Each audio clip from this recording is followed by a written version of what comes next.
No matter the weather, Alexandria Emergency Hospital is always here for you. Rain or shine, our doors are open 24/7 to provide the care you and your loved ones need fast.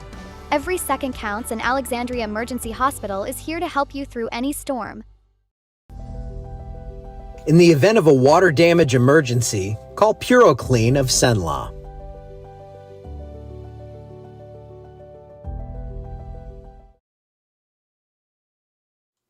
Hey, good morning, everyone. I'm actually heading over to pop up the Facebook here. I like having that better. So yeah, that's what I'm doing here. Just finishing that up, and then we can chat. All right, looks good, everyone. Hey, good morning, good Saturday morning. A lot of severe weather to talk about, severe weather potential, I guess I should say. So let me start recording. All right, let's go ahead and take a look. First off, what are we looking at here? This is Leesville, or just south of Leesville, and I'm just showing you that moisture, and those clouds are rocketing onto the north. So that's pulling in that moisture. That is what we have going on right now. It looks like we have the instability, the moisture, and in this case, I actually see the sun has popped out too. So you can kind of see those shadows up on the trees there, so that's part of the story here as well. I will get into that in just a second. Temperatures in the 70s, 73 right now. If you haven't stepped outside since yesterday, it's a lot different. We actually came up from the mid-50s yesterday evening to the mid-70s this morning, so quite the decided temperature bump here across the area.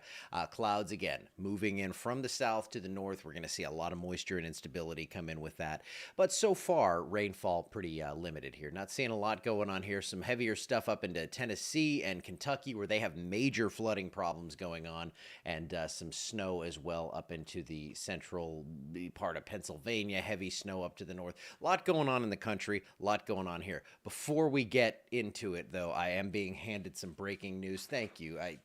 My team here is so good. I just had this sitting there.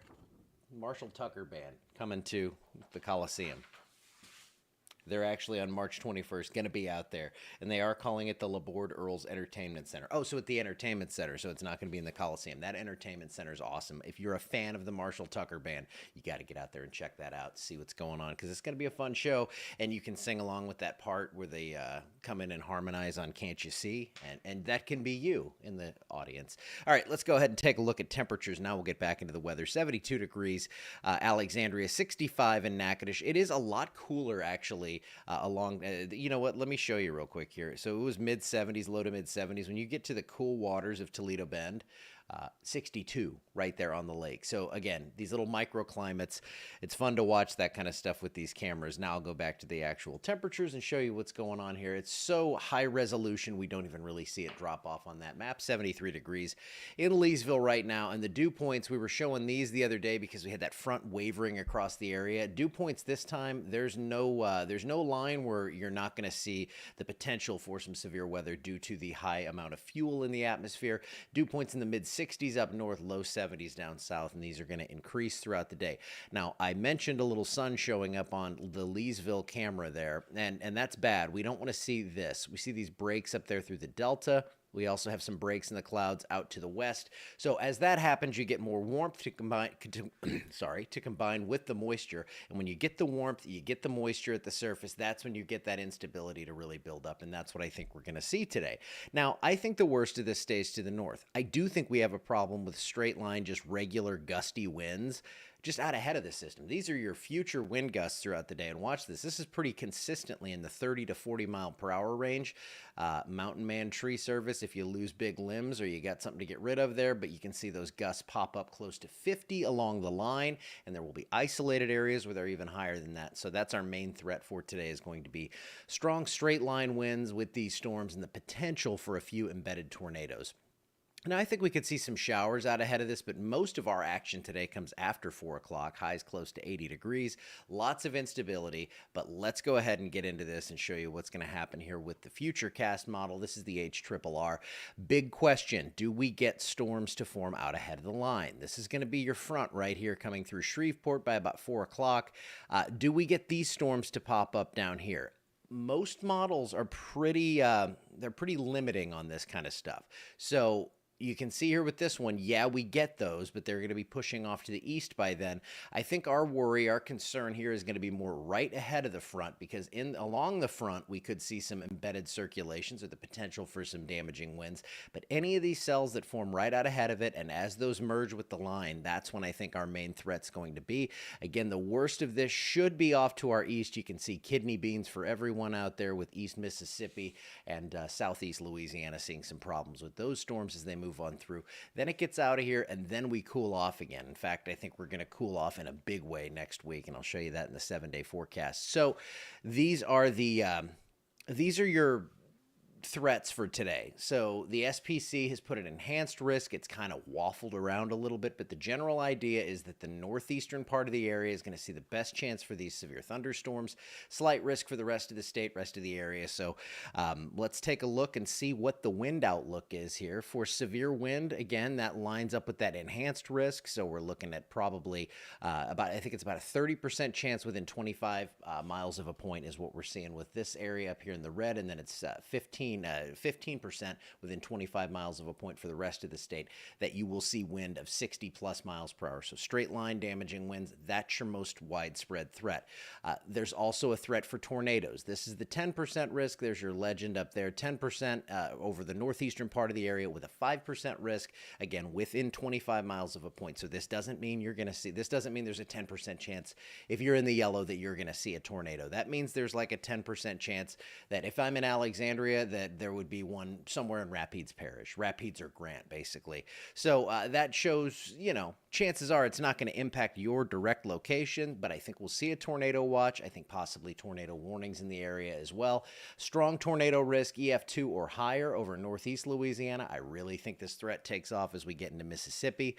And down here, we're kind of right at that genesis point where everything starts to come together. It always kind of seems like this happens a little bit further to the northeast in these scenarios. So that's what, we hope it doesn't happen at all. But for our area, we hope that happens. We hope that we don't have to endure those storms. 7, 8 o'clock, that's when the meat of this line's coming right through the heart of the area. And then this goes on to the east quickly, gets out of here.